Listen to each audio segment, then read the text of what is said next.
On the News Hour is Sam Rose, who's the Senior Deputy Director of UNRWA Affairs in Gaza. He's live from Khan Yunis. Sam, thank you so much for being with us. It is devastating to see these continuing attacks on humanitarian workers. How are your teams on the ground coping in the wake of this new tragedy, and how is it affecting your operations in Gaza?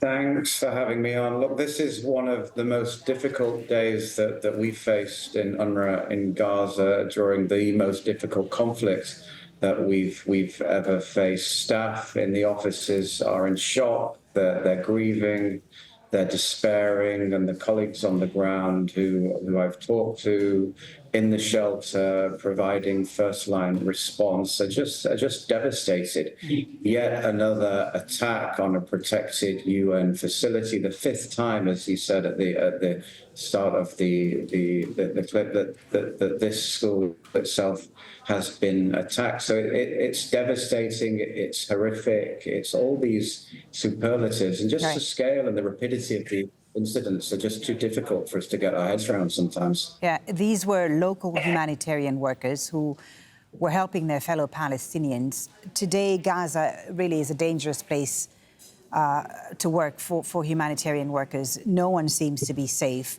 Is there a point, Sam, where it'll be impossible to do your work on the ground?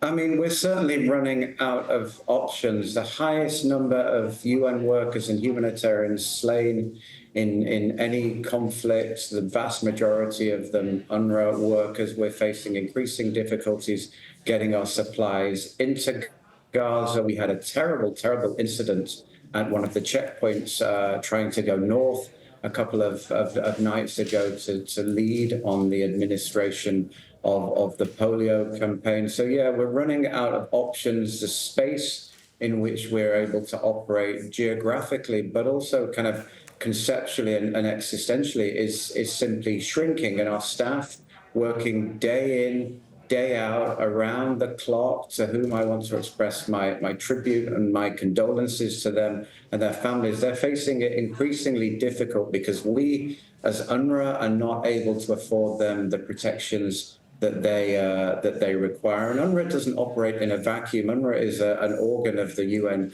General Assembly. We're part of the United Nations, and we have to call on UN member states to see what they can do to make this environment safer for us, safer for our staff, safer for the 12,000 who are sheltering in that installation, running away and evacuating from bombardments and conflict, what they can do to keep them safe. Let me just ask you, Sam, about this call that was hit on Wednesday and Israel justification for targeting it.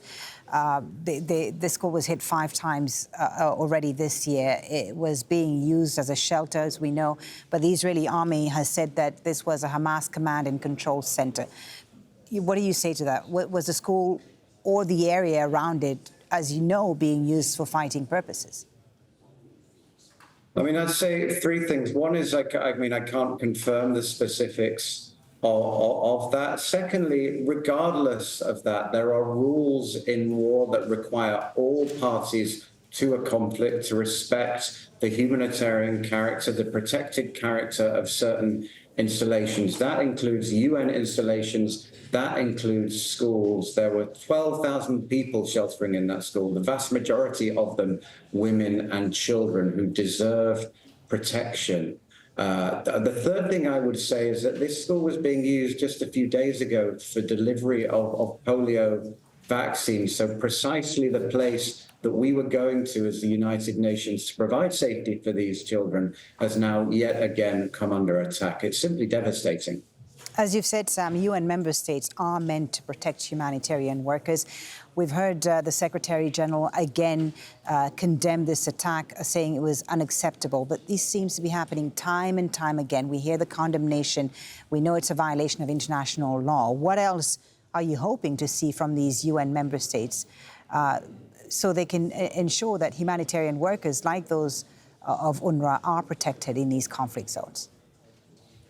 We call on member states to uphold the principles of the United Nations Charter and protect the character of humanitarian operations and humanitarian installations. All humanitarians here and in other conflicts around the world. We call for the United Nations member states to put pressure on those who are undermining the character of those organizations and its employees, including UNRWA. But most of all, right now, we call for an immediate ceasefire. We call for a release of hostages, because that's the only way that this is going to come to an end. If not, I'll be on this show next week talking about yet another catastrophe, yet more carnage, yet more devastating and completely needless loss of life. Thank you so much for talking to us, Sam. Sam Rose is the Senior Deputy Director of UNRWA Affairs in Gaza.